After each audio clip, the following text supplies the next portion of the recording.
This is Eyewitness News, a special edition, the spring blizzard of '82, with Storm Field, Kaidi Tong, and the Eyewitness News team. Good afternoon, everybody. Welcome to the spring blizzard of 1982. As you know, we're on a little bit early this afternoon, so we can tell you what's going on and what's not going on today. As you can probably see, if you look out the window, the snow is still falling and it's very windy out there. A lot of activities have been canceled. We're going to have the latest for you. That's right, Kaidi. Just when we thought we had made it through the winter, we are hit with another storm. We are all looking forward to warmer weather, and instead of it, we got snow. And not just a little bit of snow, plenty of snow. The storm, in fact, made a mess of this morning's rush hour. Many drivers gave up the idea of taking their car to work. They took mass transit or just took the day off. New Jersey has been the hardest hit so far, up to a foot of snow or more in Caldwell, New Jersey. And as you might expect, there are numerous traffic problems throughout our area. We're going to be telling you all about those. Many schools will be closed tonight and tomorrow, and we will have the entire list of those schools for you. Here are the latest accumulations. 8 inches so far in Central Park. Islip, Long Island, has been hit with 8 inches also. 10 inches of snow in White Plains. Northern New Jersey, anywhere between 10 to 12 inches, and about 6 to 8 inches in parts of southern New Jersey. Our Eyewitness News team is all around the metropolitan area with the latest on the travel headaches being caused by the storm. Right now, we're going to Gloria Rojas in New Jersey, where the roads have been a mess all day. Gloria, what are things like now? I'd say right now it's not as bad as it was earlier this morning. This storm in New Jersey came with a vengeance, as though to make a point. A lot of us yesterday were looking at the blue skies and saying, oh no, it just can't snow. Maybe a little light dusting. However, this is what we got. About a foot in some places. Driving conditions, of course, were hazardous. A lot of people were wise enough to stay home. Those of us who couldn't come up with a good excuse and had to drive to work found light traffic but heavy hazards. Some of those, poor visibility, impassable streets, and throughout the morning, icy roads. Of course, if you live where I live, you also had a very steep driveway that you had to get shoveled out before you could even leave the house. Those of you who took trains and buses also encountered some heavy delays, especially on the bus route since they shared the highways with us. There were also some delays on the PATH train where a bridge got stuck. However, the going home should be a lot better because they started the rush hour a little earlier, putting on extra coaches on the trains, and the buses started getting into gear. However, there will be delays. Of course, that's always anticipated on a snow day like this. Another thing that we had in New Jersey was school board elections, and a lot of people who might have wanted to vote said, I can't brave this kind of storm to go vote. And about, I guess, around 3 o'clock this afternoon, Governor Kane must have agreed with them because the school board elections were canceled in the 11 counties of northern New Jersey. We've had our share of problems, but I guess so has Long Island, and that's where Vince Lipari is right now. That's right, Gloria. I'm here at exit 50 right over the Long Island Expressway. Police have called the road conditions treacherous, terrible. You can throw in horrendous, impossible, unbelievable, especially the Long Island Railroad. We drove along the Long Island Railroad a little while ago, and we were going about 5 or 10 miles an hour. Visibility was just about zero. It was ridiculous. It was better not to use the Long Island Expressway, rather. The Long Island Expressway in the westbound, in particular, westbound lane, there happens to be an overturned tractor trailer, and that is sort of causing a big traffic jam, a 3-mile backup. As far as the Long Island Expressway in Suffolk County, out east around exit 64 and 65, there are a number of cars are stranded, so you really shouldn't use the Long Island Expressway if you're trying to get home later on. As far as the parkways, they are barely moving. The Seaford Oyster Bay Expressway is also a mess. The Sunrise Highway, one lane is open in each direction. We also understand that the towns of Hempstead, North Hempstead, Babylon, and Islip have declared snow emergencies. That means you have to have chains on your tires or have snow tires. And tonight, do not leave your cars on the street so they can be plowed. As far as the Long Island Railroad, we understand that there are 15 to 30-minute delays. And as the rush hour begins, of course, those could get worse. We also understand that the Long Island MacArthur Airport has been closed. And now for what's going on at LaGuardia Airport, we take it to John Johnson. Well, Vince, it's been pretty hectic here at LaGuardia Airport because at first people didn't know exactly what was going to happen, whether the airport was going to be closed down all night or until further notice. The advisory now is that the airport is going to be closed down until further notice, which probably means until sometime tomorrow morning. There are several people here who are stranded at the airport. They were trying to get connecting flights. One of the developing stories here right now is that the national soccer team from Nigeria that just finished playing a game down in Brazil on its way to Dallas, Texas, is stranded here at the airport. Here is the team over here, and I'd like to speak to the team leader. This is Tony Ake. Now, Tony, as I understand it, you are stranded here without money or accommodations with the entire national team of Nigeria. Yeah. Well, we seem to have a little hope now. Members of the Nigerian embassy are now here trying to get the team out of this place to give us accommodation. And also, we've been able to get some seats in the first flight tomorrow on Braniff, Right. the weather permitting, and American Airlines have endorsed the tickets to Braniff now. Okay, but as it stands right now, before when I spoke to you, weren't able to get in touch with the embassy. You did get in touch with the embassy because you were fearful that the entire team would have to spend the night here at LaGuardia Airport. Yeah. Since then, we've been able to have some progress. Like I said, getting in touch with our embassy officials. But you don't know for sure whether you're going to have to stay the night here yet. We don't know yet. Well, you're going to have some time maybe to practice a little soccer. I guess, has everybody here seen snow before? Yeah. Okay. I wish you luck. We'll keep in touch with you, and I hope it works out. Thanks a lot. Thanks a lot. Okay. So that's Tony Ake from Nigeria with the entire soccer team here. They're stranded, and we hope that the embassy can get them out. There are other people standing around who've been waiting for quite some time over at Air Florida. Also, many of the people here are trying to get home or trying to get to see their relatives for Passover and the Easter holidays. But most of the people here have been taking it in stride and are willing to wait it out if that means all night. So that's about the situation here. I know as the advisory that we have gotten here at LaGuardia Airport also is that Kennedy and Newark Airport are both in the same situation. High winds, bad visibility, and accumulating snow on the runways have basically caused those airports also to be closed down until further notice. So this is John Johnson coming to you live from LaGuardia Airport. Katie? John, I get the impression that despite all this, people are taking all of this with their usual good sense of humor. Is that right? I think that they are. Most of the people here have not been angry. They're saying that, look, what can we do? There was one woman who was very upset, the only one. She said that she had called the airlines and they had told her to come on out to the airport because things were fine. And of course, she was exceedingly upset because she's here now and with no flights. But in general, the people here have been saying, well, what can I do? I'm sorry that I can't spend the holidays with my relatives, but I'm going to wait it out here at the airport, and if we get lucky, perhaps we can get a flight to Detroit or down to Florida. Heidi? Oh, well, maybe you can get everybody involved in that game of soccer you were talking about. Thank you, John. Thank you, John. Thanks, Katie. That's John Johnson reporting live from LaGuardia Airport. Well, as you know, it is still coming down hard here in Manhattan, and we can turn to Spencer now to find out when this blizzard is going to blow over, which it will, won't it, Spencer? Soon? It certainly will. Probably by the end of the month, Heidi. No, actually, within the next couple of hours, we expect the snow to taper off to flurries, and then it should be all over. The snow will be, but we'll still be left with a windy and cold night. Here's what happened. That low that appeared to be losing intensity last night while it was still over land hit the water, and that thing exploded into a monster of a snowstorm, as you know by now. We have over 8 inches of accumulation here in the city. It's drifting off to sea now ever so slowly, and within the next couple of hours, the heavy snow, the significant snow should be gone. Just a few flurries left, and of course, by later tonight, all the snow will end. We'll get some clearing. Very windy, very cold conditions for the remainder of tonight. No melting will occur before tomorrow when we hope for some sunshine. I'll tell you more about that a little bit later in the program when we have a complete forecast. Storm and Katie? Okay, thanks, Spence. We have managed to escape the large snowstorms during the past 6 months. November, sometimes a month which produces snow squalls around Thanksgiving, didn't give us anything in 1981, and it looked like we were going to have a pretty easy winter. In December, you might remember we had just over 2 inches of snow in Central Park. We came up with an identical total for accumulations in the month of January and February, 11.8 inches. Last month, we had only a dusting of snow, 7/10 of an inch. The normal snowfall for the month of April is only 9/10 of an inch, just a tenth under 1 inch. and we're going to do 10 or 12 times that amount before this storm is over with. It is amazing, amazing weather. Coming up next, late information for commuters, whether you can get a hotel room tonight, and we're going to have a live interview with Mayor Koch on how the city is coping with this storm. Stay tuned.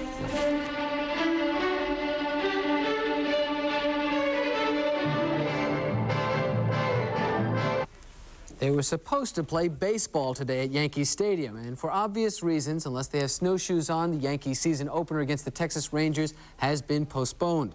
The snow is blanketing the Bronx, as it is the rest of our region. The game will not be played tomorrow, but they might try and make it onto the field on Thursday. Tickets for today's game will be good Thursday. Major League games in other cities have also been canceled because of the storm. That includes the Mets opener in Philadelphia.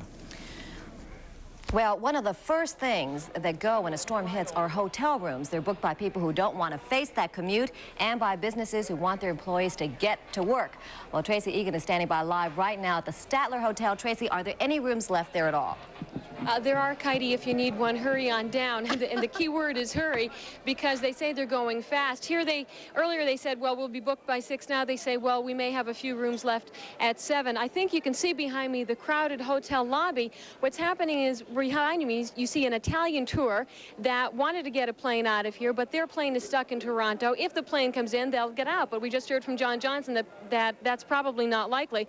So they can't stay in the lobby here forever. They may just have to go out to the airport and wait there with John Johnson.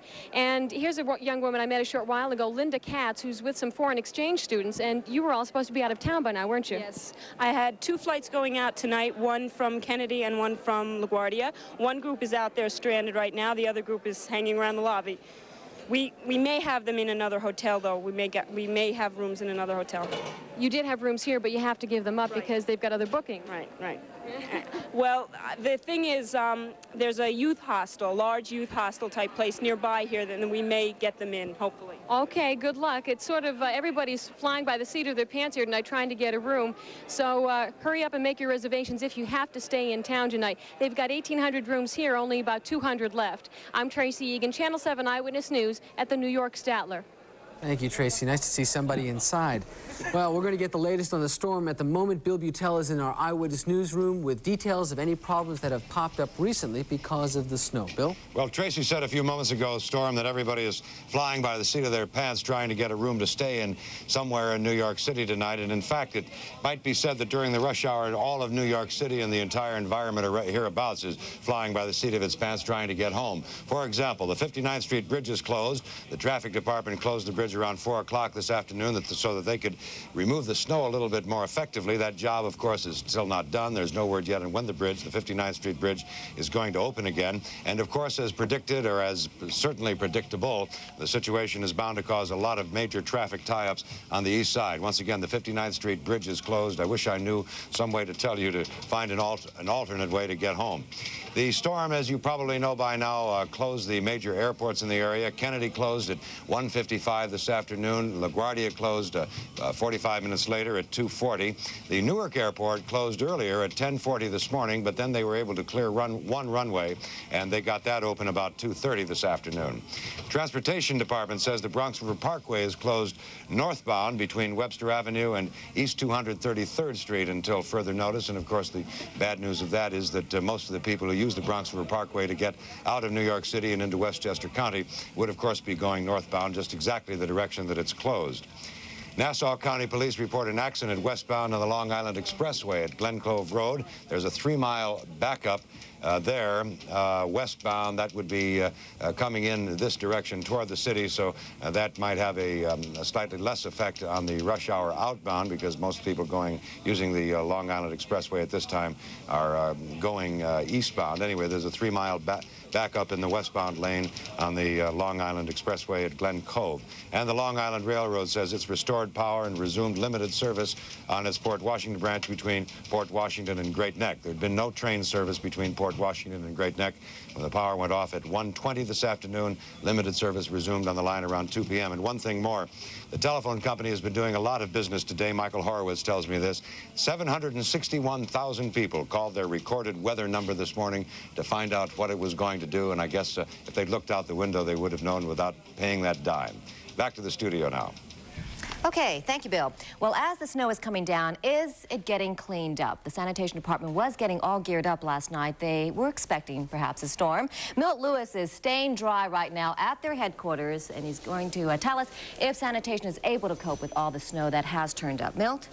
Heidi, as usual, you're absolutely right. I am at Sanitation Department headquarters. I think I know the score. I generally do, but why take it from me? Right over here is a sanitation commissioner. His name, Norman Steisel. Norman, tell us what the score is. Well, as of the moment, we've extended our normal working shift with overtime so that we could put out 700 plows. We also have about 280 salt spreaders out there on the streets. Aside from the hard statistics, what's the score? Is the city being cleaned up? Well, the city is being cleaned up. We've run into a few problems. The most serious problem now is that the Queensboro Bridge has been closed for a while we salt it. And we are encountering some delays on highways leaving the city because New Jersey and Suffolk County are unfortunately backed up because they've been having severe problems there. As you know, we have a great many viewers in Queens. They rely on Eyewitness News to find out what is the score in Queens. Please tell me it's good. Well, as of the moment, all the primary streets are open and they're quite passable. You mean they're not going to write letters to Mayor John Lindsay of some years ago? Well, I hope not. I think things are in reasonably good shape. We may have some difficulty later tonight as the temperatures drop if icing conditions set up, but we feel we have enough salt spreaders and plows out there now, and we will be increasing that complement in the next few hours to avoid those kind of difficulties. Well, I almost said you heard it from the horse's mouth, but I'm not going to say that. Now you know the score. This is Milton Lewis reporting live from Sanitation Department headquarters, and now back to Storm. Thank you, Milt. If you own a four-wheel drive vehicle, any kind of car or a truck or something that has four-wheel drive capability, the Red Cross needs your help. They need it to help get through the snow. The Red Cross, as you know, delivers blood supplies to hospitals in our area. They're having some trouble getting around. They need people with four-wheel drive vehicles to help them make their rounds. And if you can help, call your local Red Cross office right away. Eddie. Coming up, we'll get the latest information from Will Spence. He's standing by live at the MTA Operations Center in Brooklyn. Also, what you need to know about taking care of your dog in all this mess. We'll give you that information. Stay with us.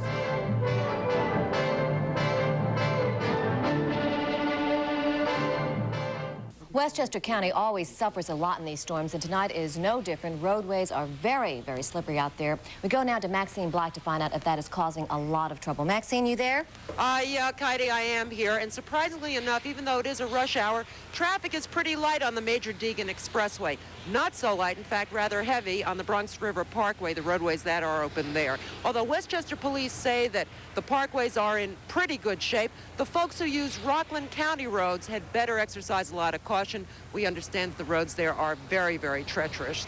In Westchester, there aren't too many buses that are going at this point, and a lot of the secondary roads haven't been plowed, but all in all, people seem to be taking the blizzard in pretty good stride.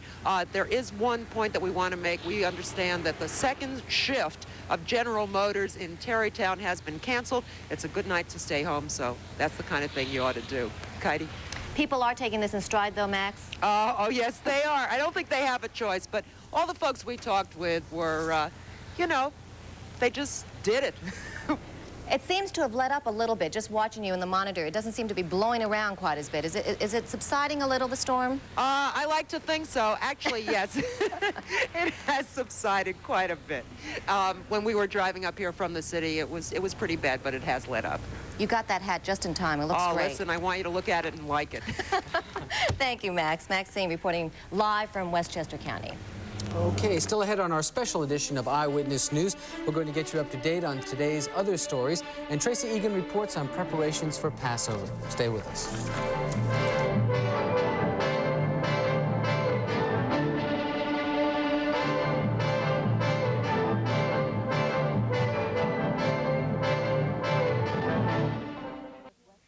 The heavy snowfall and windy conditions have forced Westchester officials to call off their search for the fourth teenager involved in that boating accident on Sunday. Yesterday, searchers pulled 3 of the victims' bodies from the Hudson River. The boys' canoe had apparently broken up in the choppy waters.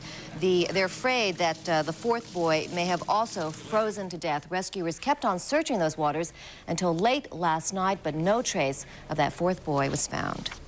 And the evidence in the Stofers Inn trial is still being talked over by the jury tonight. The defendant, Louis Marin, is accused of setting the fire in White Plains, which killed 26 people. The jury has asked to view videotapes on which Marin told TV reporters he helped catch survivors as they jumped to safety. And binding arbitration hearings are underway to settle on a contract for New York City transit workers. The outstanding issues include wages, working conditions, sick leave, and fringe benefits. The cost of the new contract will help determine whether or not the current 75-cent fare will have to go up. Katie? Well, there's something different this year besides the snow. For many who celebrate Passover, Tracy Egan tells us about the change for some who take part in a unique prayer service. The traditional question, why is this night different from all other nights, will be asked. These children are learning to conduct the Seder, a prayer service that celebrates the deliverance of the Jewish people from Egyptian slavery 3,500 years ago. Tomorrow night, Jews the world over will celebrate that liberation in what you might think of as a kind of religious 4th of July, as family members say prayers over this feast of freedom, a meal that consists of food symbolic of sacrifice, the tools of enslavement, bitterness over enslavement, hope, and thanksgiving for a spring harvest. As the family members say those prayers, each one follows along in a kind of blueprint to the Seder, or prayer service. It's called an Haggadah. This year, the conservative Jewish denomination has put out a new Haggadah that represents several firsts for this very old guide. A woman edited the work, for example. Rachel Rabinowitz is the first woman anyone knows of to compile an Haggadah, and she thinks her gender is reflected in the pages of the book in non-sexist language. A traditional story in the Haggadah deals with the 4 sons. In our Haggadah, they are, of course, the 4 children. I think that would be a telling example. It's also the first time in 82 years that the Rabbinical Assembly of the Conservative Judaism Movement has put out a new Haggadah. The book took 5 years of research and revision. It's full of paper collage artwork. It has both an English and Hebrew text and takes a fresh look at history. For example, ancient Egypt is looked at differently than modern Egypt. In the very heart of the Haggadah, there is a sentence which says every man in every generation must feel as though he himself has made the exodus from Egypt. Of course, this has become every person in every generation must feel as though he or she personally had experienced the exodus from Mitzrayim. But editor Rabinowitz stresses the book is rooted in tradition and would be at home at most Seders, even a model Seder like this one, conducted by some children at the Tifereth Israel Conservative Town and Village Synagogue. Even though the children have studied the service, you can see how important the Haggadah is to them. You can see that, or you can ask them yourself. I think it's important because, I'm not sure of all the parts, and it just helps. And that's what it's supposed to do. Tracy Egan, Channel 7 Eyewitness News. We're going to continue our regular 5 o'clock edition of Eyewitness News with all the latest information for you on our surprise snow of 82 and when it's going to end. We'll have total team coverage with live reports from throughout the metropolitan area. We'll have that and all the day's important news when Eyewitness News continues. Join us then.